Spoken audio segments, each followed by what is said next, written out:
Könnt ihr euch noch an die letzte Geschichte erinnern? An die Geschichte vom Mäusegroßvater Theodor und seinen 26 Mäuseenkelkindern? Die liegen jetzt nämlich zusammengekuschelt nebeneinander und warten ganz gespannt darauf, welche Geschichte ihr Großvater Theodor nun erzählen wird. Er sitzt auf seinem gemütlichen Sessel mit dem großen, dicken, schweren Bibelbuch. Er nimmt noch einen Schluck vom roten Hagebuttentee, rückt seine goldene Lesebrille zurecht und beginnt dann zu lesen. Hallo zusammen. Heute erzähle ich euch wieder einmal eine kleine Geschichte von unseren Freunden aus der Kirche Unterseen. Und weil heute Pfingsten ist, erzählt der Mäusegroßvater Theodor auch die Geschichte von Pfingsten. Die Geschichte heute kommt nur als Audio, auf Schweizerdeutsch habt ihr noch das Video dazu, aber ich glaube, auch so wird es euch Spaß machen. Viel Freude bei der Geschichte und bis zum nächsten Mal. Die Freunde von Jesus warten.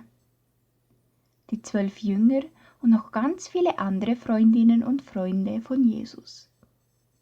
Sie sind zusammen in einem Haus und warten. Sie essen und trinken, sie falten ihre Hände, beten und singen, und sie warten. Wenn ihnen langweilig wird, erzählen sie sich all die Sachen, die sie mit Jesus erlebt haben. Wisst ihr noch, dieser große Sturm auf dem See, wie unser Boot voll mit Wasser war? Oder erinnert ihr euch an die vielen Leute, die Jesus gesund gemacht hat?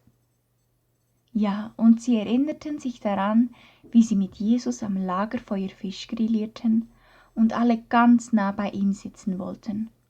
Und wie er so wunderbare Geschichten erzählt hat. Oder auch, dass er immer wieder Sachen gesagt hat, die sie nicht immer ganz verstanden haben. Sogar die heißen, staubigen Füße vom vielen Wandern haben sie sich zurückgewünscht. Wenn doch nur Jesus da wäre. Aber Jesus ist zurück in den Himmel gegangen, zu seinem Vater. Und natürlich vermissen sie ihn. Kurz bevor er gegangen ist, hat er ihnen aber noch ein Versprechen gegeben, dass er jemanden zu ihnen schickt, damit sie nicht alleine sind. Und darum warten sie. Ein paar Tage später, früh am Morgen, haben sie gerade ihr Frühstücksgeschirr abgewaschen. Da haben sie ein lautes Rauschen gehört und ein heftiger Wind hat ihnen die Haare durcheinandergewirbelt. Und nach merken sie, dass jetzt irgendetwas Besonderes geschieht.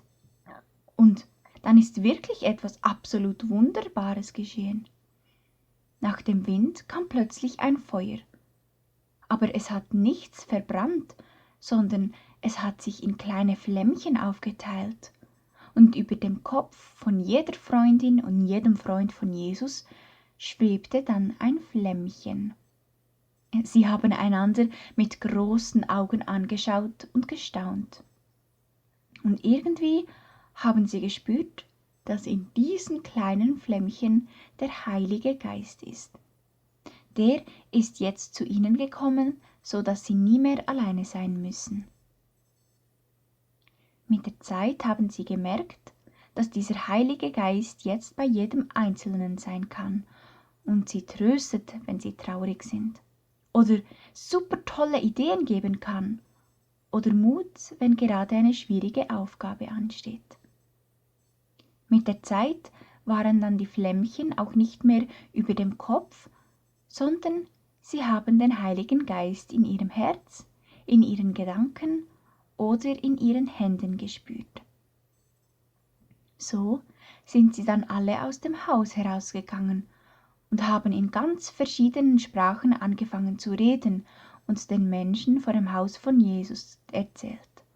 Und immer wieder haben sie die wichtigste aller Geschichten erzählt, dass Jesus auf diese Welt gekommen ist, weil er jeden Menschen, egal ob groß oder klein oder alles dazwischen, einfach unglaublich lieb hat.